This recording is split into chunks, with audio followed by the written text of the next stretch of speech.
நமச்சிவாய வாழ்க. நாதன்தாள் வாழ்க. இமைப்பொழுதும் என் நெஞ்சில் நீங்காதான் தாழ்வாழ்க.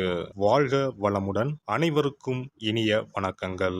ஜோதிட சாஸ்திரத்தில் நவகிரகங்களின் தலைவனாக கருதப்படுபவர் சூரிய பகவான். இவர் ஒவ்வொரு மாதமும் தன் ராசியை மாற்றுவார். அப்படி மாற்றும் போதுதான் தமிழ் மாதங்கள் பிறக்கின்றன. அந்த வகையில் நடைபெறும் விசுவாவசு ஆண்டு மார்ச் மாதம் 15ஆம் தேதி ஞாயிற்றுக்கிழமை அன்று ஏகாதசி திதியில் திருவோணம் நட்சத்திரத்தில் பரிகம் நாமயோகத்தில் பாலவம் கரணத்தில் சித்தயோகம் கூடிய நன்னாளில் இந்த மகத்தான பங்குனி மாதம் பிறக்கின்றது. இம்மாதத்தில் சூரிய பகவான் மீனராசியில் சஞ்சரிப்பதால் இது மீன மாதம் என்றும் அழைக்கப்படுகின்றது. இம்மாத கிரகநிலைகள் என எடுத்துக்கொண்டால் மீனராசியில் சுக்கிரன், சூரியன், சனி பகவான் உள்ளனர். கும்பராசியில் செவ்வாய் பகவான், புதன் பகவான், ராகு பகவான் உள்ளனர். மிதுன ராசியில் குரு பகவானும், சிம்மத்தில் கேது பகவானும் உள்ளனர். இம்மாத கிரகப்பெயர்ச்சி என எடுத்துக்கொண்டால் சுக்கிர பகவான் பங்குனி மாதம் 13ஆம் தேதி மேசராசிக்கு பயிற்சியாகின்றார். செவ்வாய் பகவான் இம்மாதம் 18ஆம் தேதி கும்பராசியில் இருந்து மீனராசிக்கு பயிற்சியாகின்றார். புதன் பகவான் இம்மாதம் 23ஆம் தேதி சனி வீடான கும்பத்தில் இருந்து குரு வீடான மீனத்திற்கு செல்கிறார். இந்த கிரகங்களின் பெயர்ச்சியால் இம்மாதம் உங்களுக்கு எவ்விதமான பலன்கள் கிடைக்கப் போகிறது, அது சாதகமாக அமையுமா இல்லை பாதகமாக அமையுமா என்பதனை பற்றி காண்போம். பிறக்கப் போகும் இம்மாதத்தில் ஒரு சில ராசிக்காரர்களின் சிக்கி சீரழிந்த வாழ்க்கை பயணம் மாறப்போகிறது. மனக்கசப்பில் வாழ்ந்து வந்த உங்களுக்கு இனி வசந்த காற்று வீசப்போகிறது. எதிரில் எமனே வந்தாலும் சிவனின் அருளால் எதிர்த்து நின்று போராடும் பலம் உங்களை வந்து சேரும். உங்கள் பிறப்பு ஒரு சாபக்கேடு அல்ல, அது சரித்திரம் படைக்கப் போகிறது. வரும் வாய்ப்பினை சரியாக பயன்படுத்தி கொண்டு உங்கள் வாழ்வில் வளமும் நலமும் செல்வ செழிப்பும் பெற்று வாழ்வில் உயரிய நிலையை அடைய வேண்டும். மிதுன ராசி அன்பர்களே, இந்த மாதம் குழப்பங்கள் நீங்கி மனதில் தெளிவு உண்டாகும். முயற்சிகளில் எதிர்பார்த்த பலன் கிடைக்கும். வழக்குகளில் சாதகமான போக்கு காணப்படும். வியாபாரத்தில் நீங்கள் எடுக்கும் முயற்சிகள் அனைத்தும் வெற்றி பெறும். உத்தியோகத்தில் இருப்பவர்களுக்கு இடமாற்றம் உண்டாகலாம். உழைப்பு அதிகரிக்கும். தொழில் வியாபாரத்தில் எதிர்பார்த்த அளவு வேகம் இருக்கும். பணவரத்து தாமதப்படலாம். ஆர்டர்கள் தொடர்பாக நீங்கள் அலையும் அலைச்சல் வெற்றி தரும். பங்குதாரர்களுடன் இருந்து வந்த பிரச்சனைகள் அகலும். அரசாங்க அனுகூலம் கிடைக்கும். குடும்பத்தில் இருப்பவர்களின் வீண் பேச்சால் மன வருத்தம் உண்டாகும். கணவன் மனைவிக்கு இடையே திடீர் கருத்து வேற்றுமை ஏற்பட்டு நீங்கும். வீண் பிரச்சனைகளில் தலையிடாமல் ஒதுங்கி செல்வது நன்மை தரும்.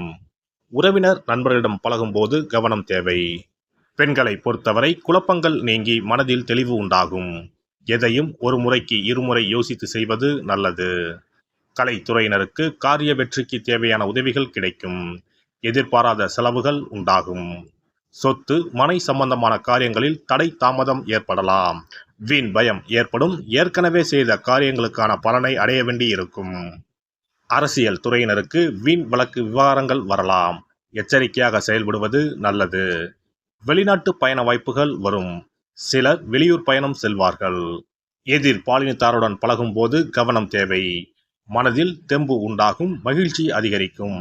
மாணவர்களுக்கு முயற்சிகளில் எதிர்பார்த்த பலன் கிடைப்பதில் தாமதம் ஏற்படும். கூடுதல் மதிப்பெண் பெற அதிக நேரம் படிப்பது நல்லது. நட்சத்திர பலன்கள். மிருகசிரிசம் 3, 4ஆம் பாதங்கள். இந்த மாதம் தொழில் வியாபாரத்தை மாற்றலாமா என்ற எண்ணம் உண்டாகும்.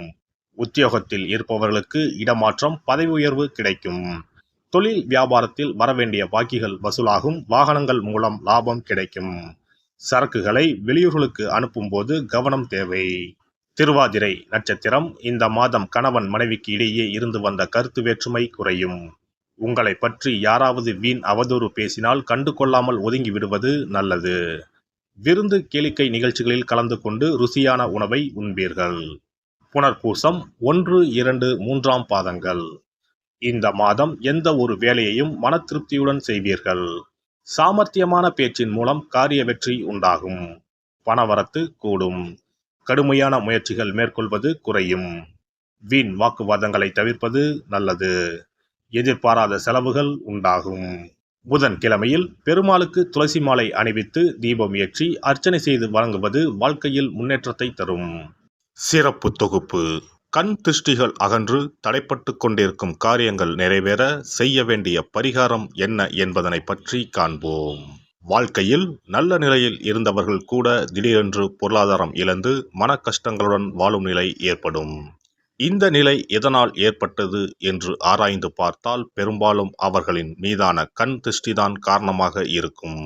கல்லடி பட்டாலும் கண்ணடி படக்கூடாது என்று சொல்வார்கள் அல்லவா, அது உண்மைதான். இது போன்ற பிறரின் பொறாமை கொண்ட கண் திருஷ்டியினால் பலரின் வாழ்க்கை சிரமத்திற்கு ஆளாக நேரிடும். இது போன்ற கண் திருஷ்டிகளிலிருந்து எப்படி தப்பிப்பது? இருக்கவே இருக்கிறது எளிதாக கிடைக்கும் ஊமத்தஞ்செடி. தெய்வ சக்தி நிறைந்த செடியாக கருதப்படும் ஊமத்தஞ்செடியின் காய், பூ, இலைகள் என அனைத்தும் தீய சக்திகள் விரட்ட பரிகாரத்துக்கு பயன்படுகிறது. பொதுவாக ஊமத்தம் காய்க்கு கெடுதலை அகற்றக்கூடிய சக்தி உண்டு.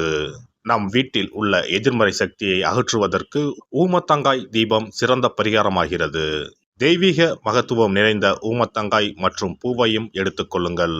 வீட்டுக்கு அருகில் இல்லை என்றால் நாட்டு மருந்து கடைகளில் கிடைக்கும். இந்த 2 பொருட்களையும் மஞ்சள் தண்ணீரை கொண்டு நன்றாக கழுவி விடுங்கள். சிறிது நேரம் அவற்றிலுள்ள ஈரம் போக ஆறவிட்டு பிறகு அவற்றை ஒரு மஞ்சள் துணியில் குலதெய்வத்தை வேண்டி ₹1 நாணயத்தோடு சேர்த்து முடிந்து வீட்டின் நிலைப்படியில் கட்டி தொங்க விடுங்கள். இந்த முடிச்சை வெள்ளிக்கிழமை அல்லது ஞாயிற்றுக்கிழமைகளில் தயார் செய்து வாசல் படியில் கட்டுவது சிறப்பு. தினமும் வீட்டில் தீபம் ஏற்றி காண்பிக்கும் போது இந்த முடிச்சுக்கும் காண்பிக்கவும். இதேபோல் ஊமத்தம் இலைகள் கிடைத்தால் அந்த இலைகளை சுத்தமான மஞ்சள் தண்ணீரில் கழுவிவிட்டு அவற்றை கொண்டு வீட்டில் இருக்கும் விநாயகருக்கு திங்கள் கிழமைகளில் தொடர்ந்து அர்ச்சனை செய்து வர வேண்டும். ஊமத்தம் பூவையும் விநாயகருக்கு சூட்டலாம்.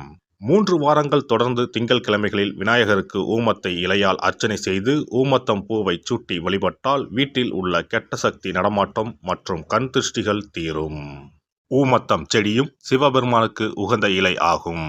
இந்த ஊமத்தங்காய் வைத்து சிவபெருமானுக்கு தீபம் ஏற்றி வழிபடுவதன் மூலம் நமது பிரச்சனைகளில் இருந்து எளிதாக விடுபட முடியும்.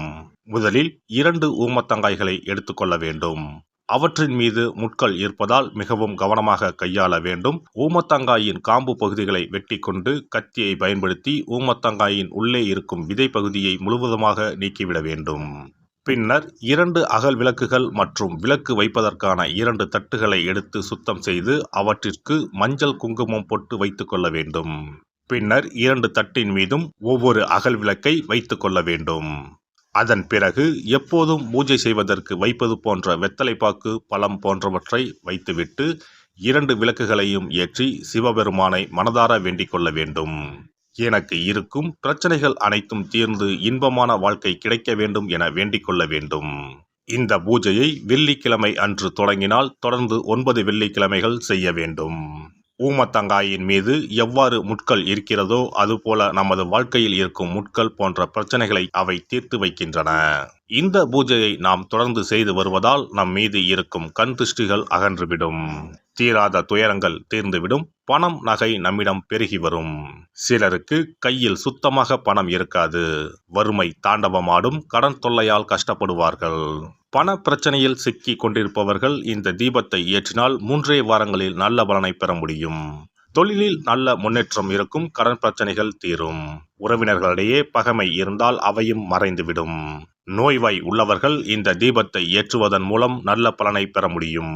பொதுவாகவே எந்த பரிகாரம் என்றாலும் அதை முழு நம்பிக்கையுடன் செய்தால் மட்டுமே முழு பலன் கிடைக்கும் என்பதை நினைவில் கொள்ளுங்கள். எல்லாம் வல்ல இறையருளால் நீங்களும் உங்கள் அன்பு குடும்பமும் உடல் நலம், நீலாயுள், நிறை செல்வம், உயர் புகழ், மெய்ஞானம் ஓங்கி வாழ்க வளமுடன். இந்த வீடியோ பதிவு உங்களுக்கு பிடித்திருந்தால் லைக் பண்ணுங்க, கமெண்ட் பண்ணுங்க, ஷேர் பண்ணுங்க. மறக்காம சப்ஸ்கிரைப் பண்ணுங்க. பக்கத்துல இருக்கிற பெல் பட்டனை கிளிக் பண்ணுங்க. நன்றி, வணக்கம். ஓம் நமச்சிவாய. சிவாய